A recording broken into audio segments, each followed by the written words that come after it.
What's going on, peeps? Jagira here, and today I'm going to be giving all of you 4 tips for tanking as the Guardian Druid. Now, this is mainly focused on the Mythic Plus side of things. This is just going to be a short video going over the stuff that you can do to improve that bear experience. Bears are looking like a very solid tank choice for Mythic Plus, so hopefully with this video it will provide all of you some knowledge to all the new bear bros out there starting their tanking adventures in the Shadowlands. So, firstly, we are going to begin with the pre-incarnation as our first tip. Now, what do I mean by the pre-incarnation? Well, incarnation, as some of you know, is a talent on our level 40 row. I'll let you just read that quickly. It replaces Berserk in an improved bear form. This has been the staple for us during most of Battle for Azeroth. Now, the pre-incarnation, and I know I've said that quite a lot, I do apologise, but anyway, what you will do is you are with a group of friends doing your mythic keys. If you don't have friends and you're pugging, I apologise in advance, but just pretend you have friends. So, you're with your friends and you're doing a mythic key. You've got a pull timer. 5 seconds, 10 seconds, 15, it doesn't matter. What does matter is that last second before the key is put in, you will press Incarnation Guardian of Ursoc, the name I clearly didn't forget.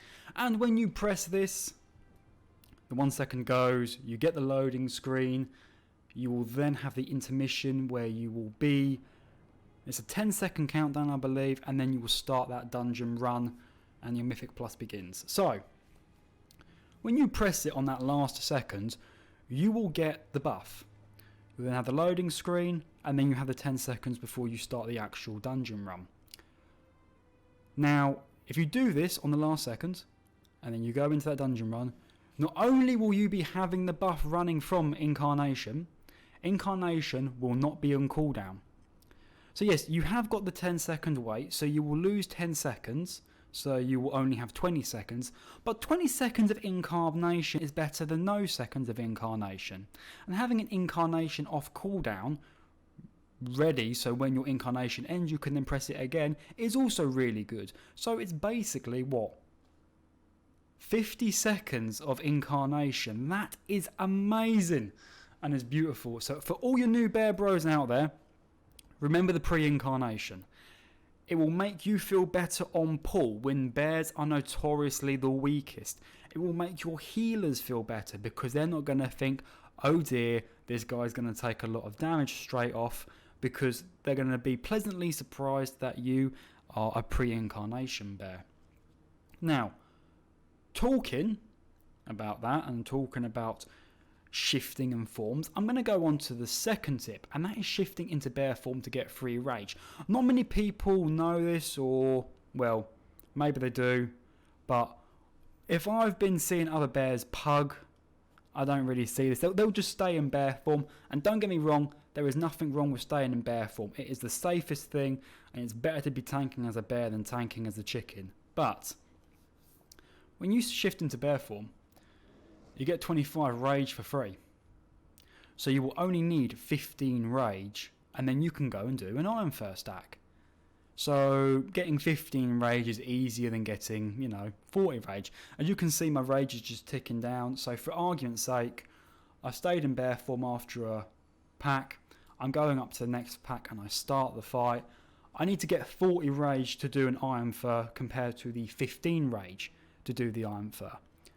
But going back to tip number 1, if we used pre-incarnation, incarnation halves the cost of Iron Fur.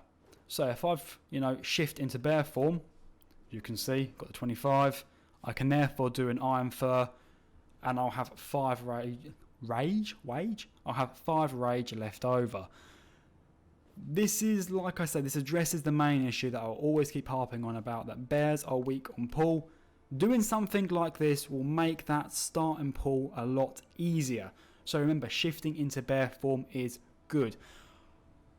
As we can see, when we shift in, yes, we do get 25 rage, but this does work opposite. Say, for example, we have, we're at, I don't know, hold on, why did I just do a mall there?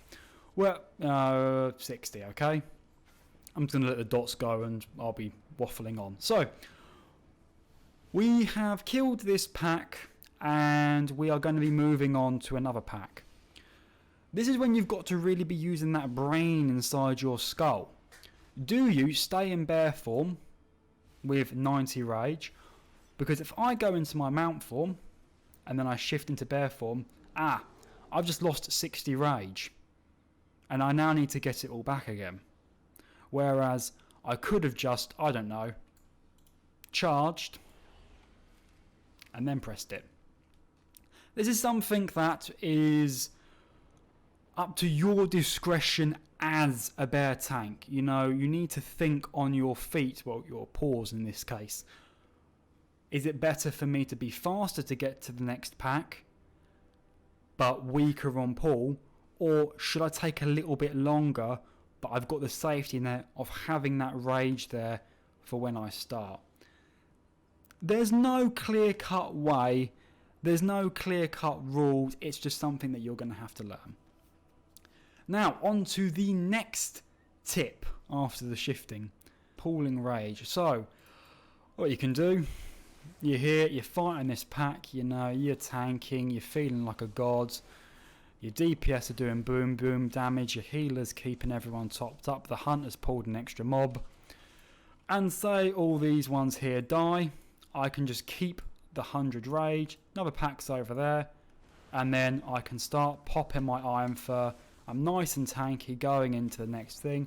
And this is like, you know, yeah, bears are weak on pull at the start, but once you've got rage and you can keep that rage going and you keep those Iron Fur stacks rolling, God, do you feel like a god. So yeah, well, a bear god.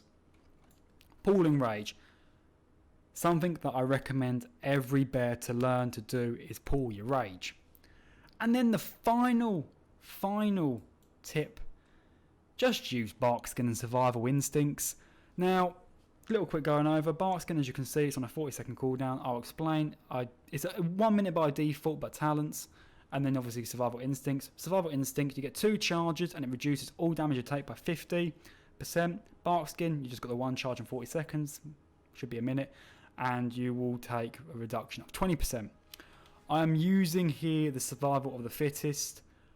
This is because of the new legendary, the Natural Order's Will. Your Barkskin will, you know, reduce damage by an extra 10%, so for a total of 30. And then when it begins and ends in bear form, you will gain Iron Fur and Frenzied Regeneration. So Iron Fur and Frenzied Regeneration at the start, and Iron Fur and Frenzied Regeneration at the end. I have made a video, talking about this wonderful legendary. I'll leave that in the cards that will be on the screen somewhere for you can go and check out. The thing about using these two, let's be honest, the Natural Order's Will is such a powerful legendary for bears. It's going to most likely be default, and I will be running it in Mythic Plus. You can therefore be using these ones, well, these 2 abilities, a lot more liberally. Okay? These are especially good against magic damage. Also, Incarnation is because another way to deal with magic damage, because obviously Iron Fur only gives us armor, physical damage. Armor's not going to really help us against a frost bolt or a death bolt or any other kind of bolt which is going to hurt us. So you want to use these 3. Being able to learn when to do these, if there's a pack with loads of magic, use it. Another time to use it between pull. Say for example, I have, you know, dealt with this pack over here. I've only got a little bit of rage. I shift out of bear form. I shift back into bear form.